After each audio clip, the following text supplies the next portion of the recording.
On Tuesday, April 20th, 2010, an offshore oil drilling platform, Deepwater Horizon, exploded in the Gulf of Mexico, killing 11 people. The explosion caused the largest marine oil spill in history. The oil that was released threatened the shorelines of Texas, Louisiana, Mississippi, Alabama, and Florida. The following is an overview of the efforts of the Florida State Emergency Response Team to protect the Sunshine State from this man-made disaster.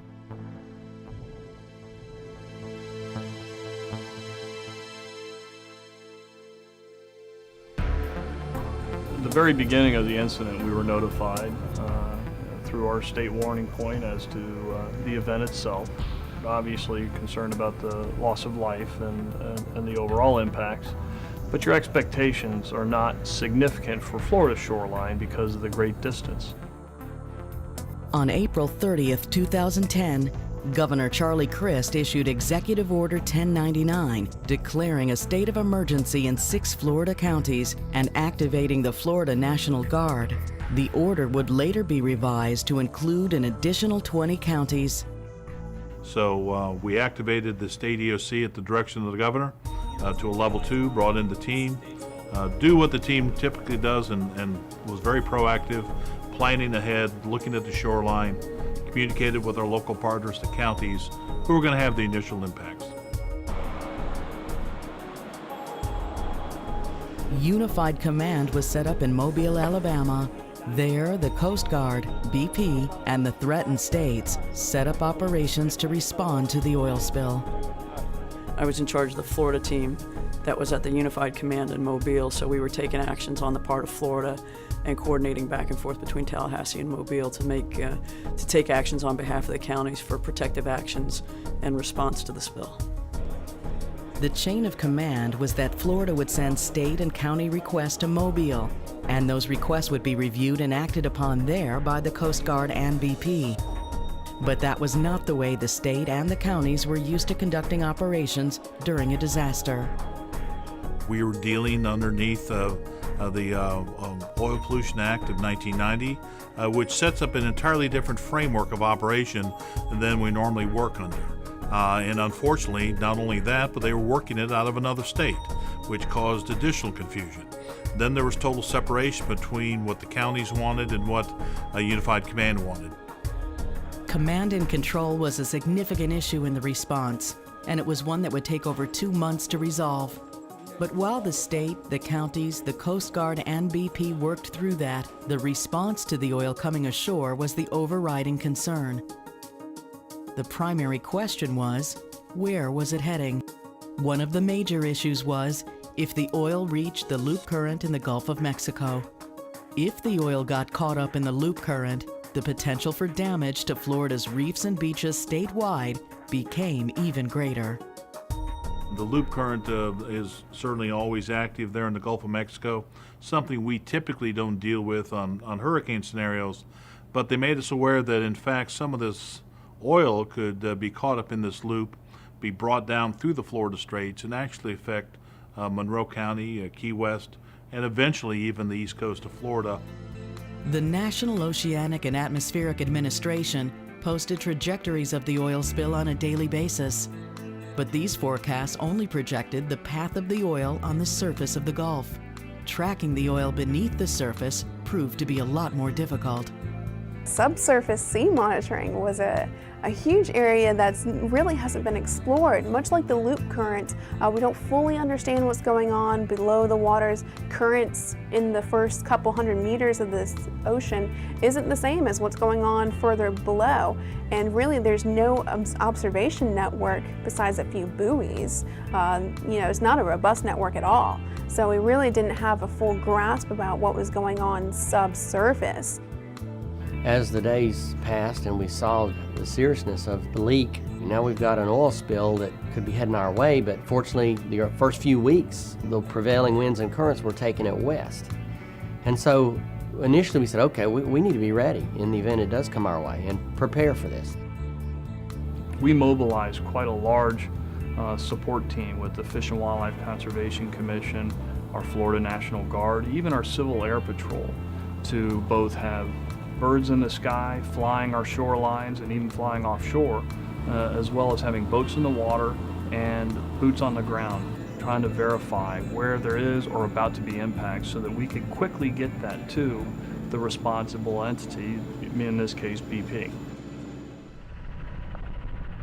Joe, you've been around Katrina and a bunch of the other disasters that have happened. How is this one different from what your missions are?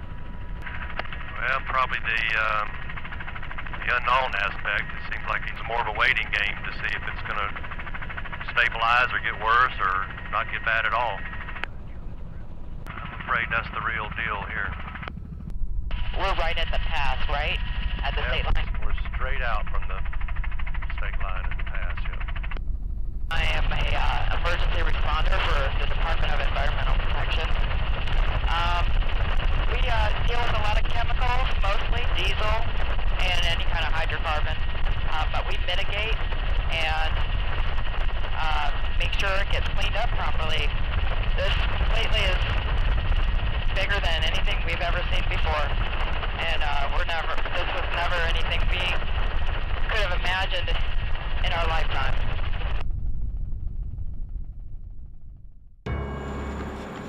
Our aircraft recon found sheen up to the beach in the bar, which is a little ways east of here. We're gonna run down there, find the sheen, and then turn offshore and plow it offshore. See if we can find any significant hard product.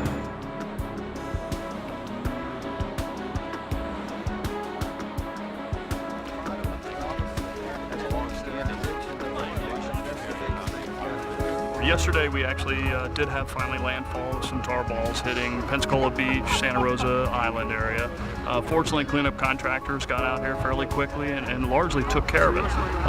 It's the next day, it's Saturday, and we really haven't had but some scattered tar ball reports hitting some of the beaches. Again, the cleanup crews have come out and are cleaning those up. And we're beginning to see this leading edge of this plume begin to affect, a larger area. And that's when it got real for Florida and for Fish and Wildlife. We started seeing those products come in. The big part of that is we want to be prepared, but we want to reassure Florida's public.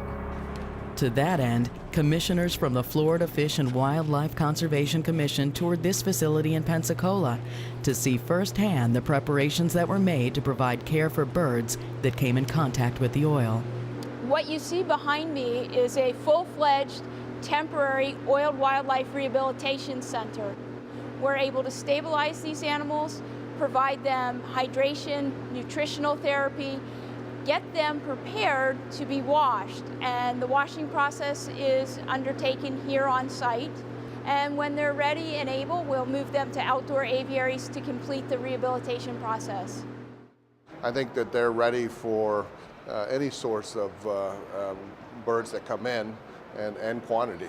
And it seemed like the way they set that up, that it could be expanded really quickly. So that's a good feeling, and I'm glad that that's all in place.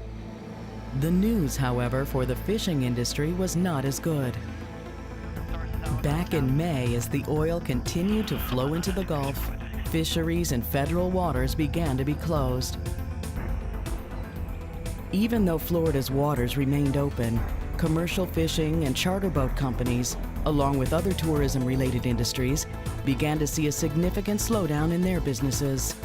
Then the situation got even worse. In mid-June, as the oil continued to make its way to Florida's waters, the decision was made to close some of the state's fisheries. As a result, charter boats sat idle in marinas, and a number of commercial fishing vessels were forced to stay dockside. Well, closing fisheries was the last thing we wanted to do, and we took that step very cautiously, very carefully. And there's a fine line. Any fishery closure sends a message, oh, we've got some serious problems in Florida.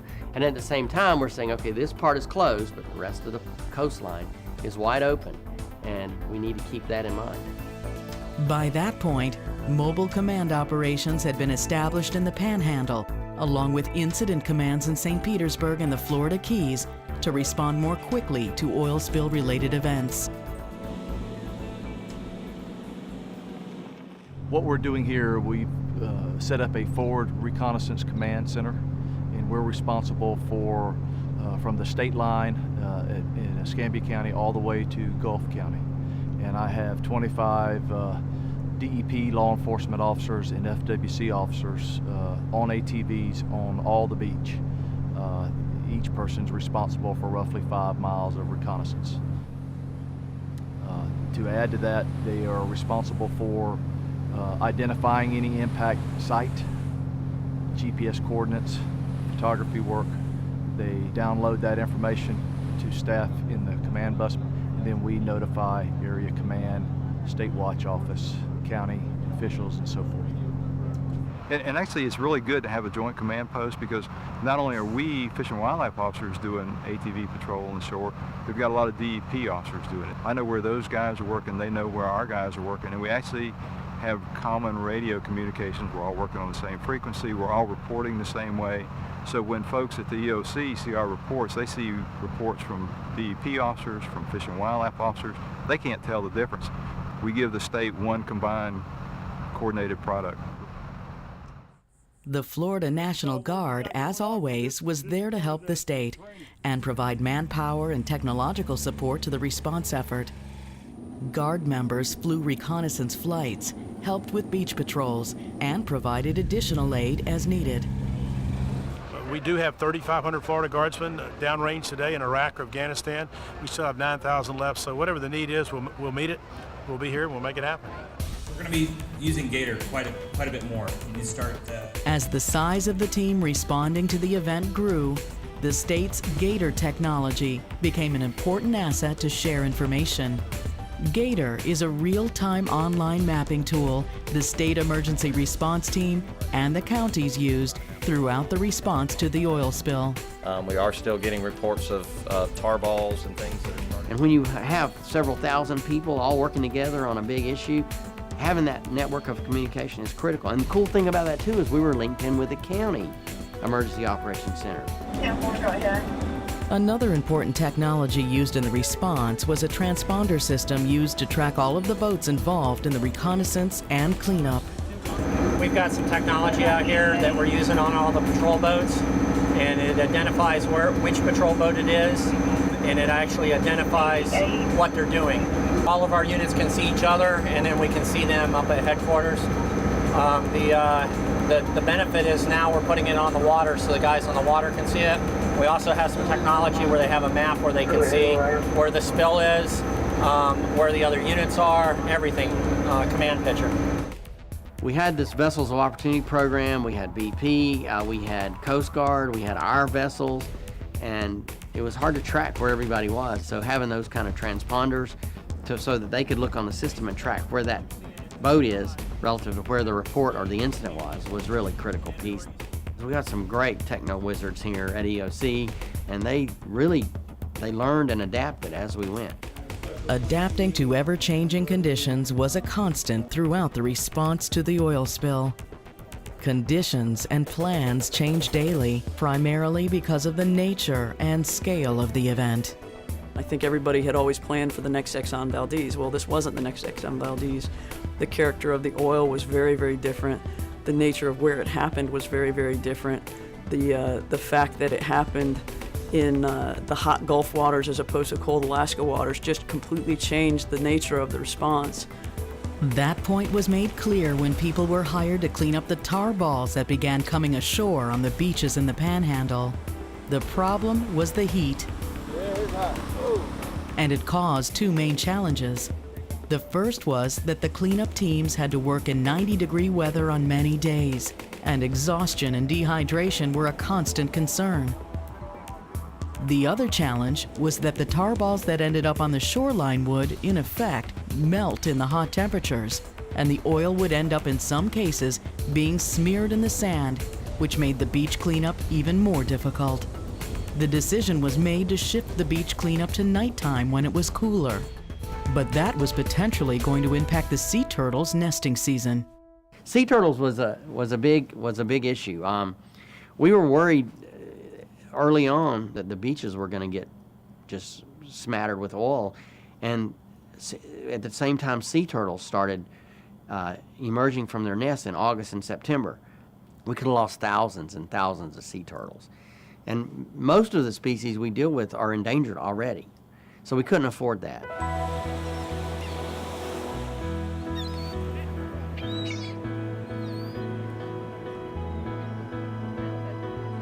Today we were relocating a turtle nest and putting them into styrofoam coolers that will be relocated over to Brevard County near Cape Canaveral.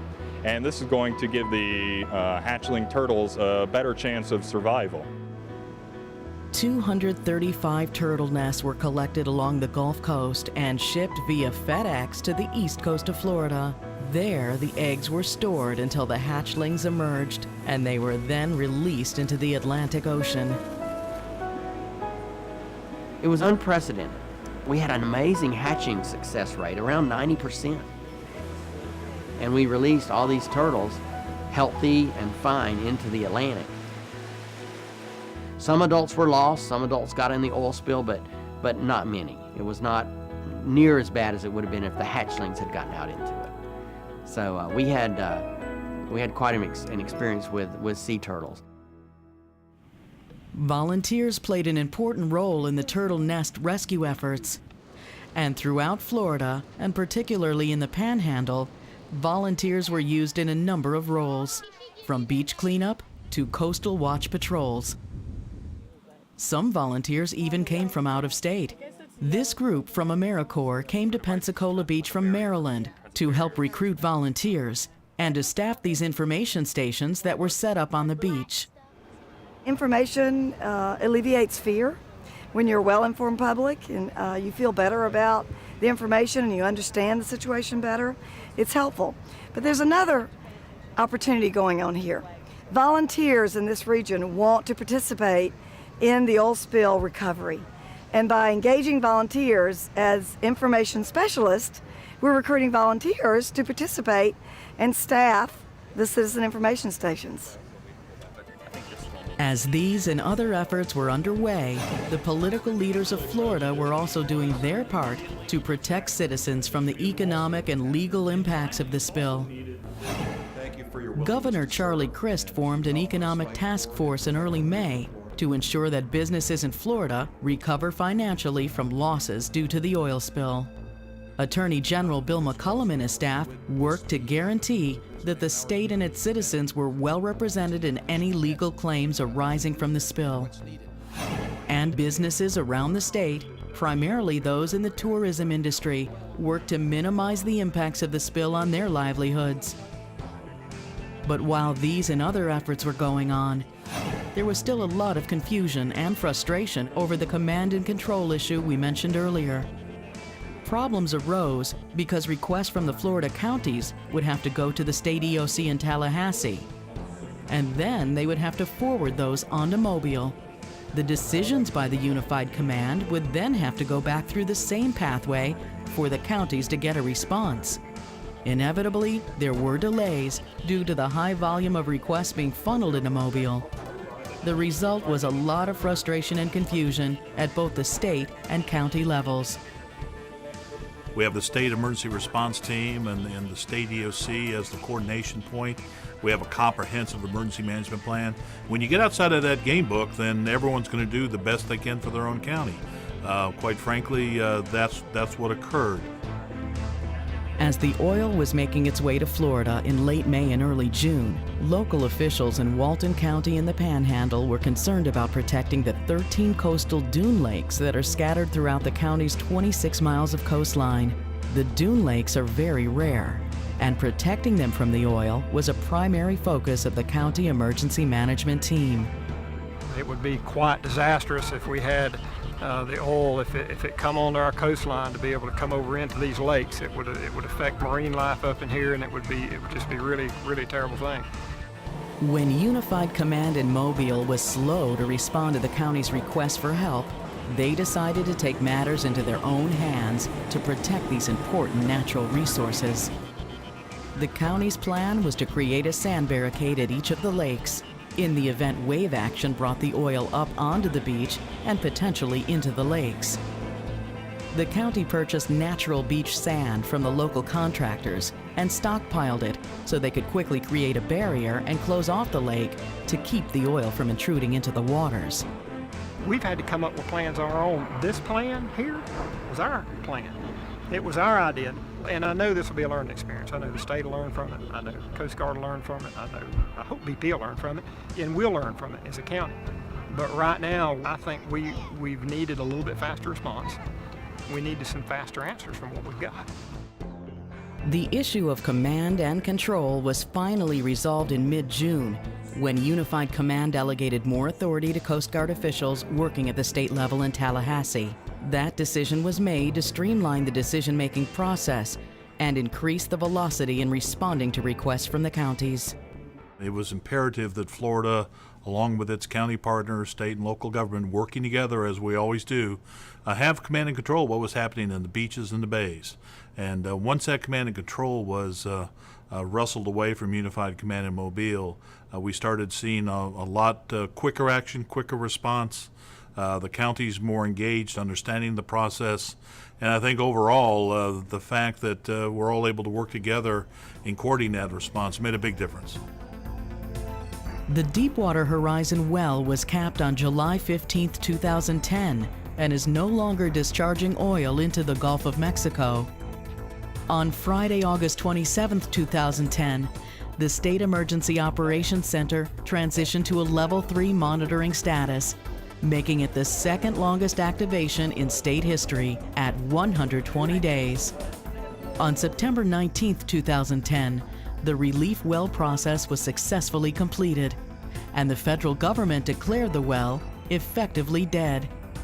But the story of the Deepwater Horizon oil spill doesn't end there.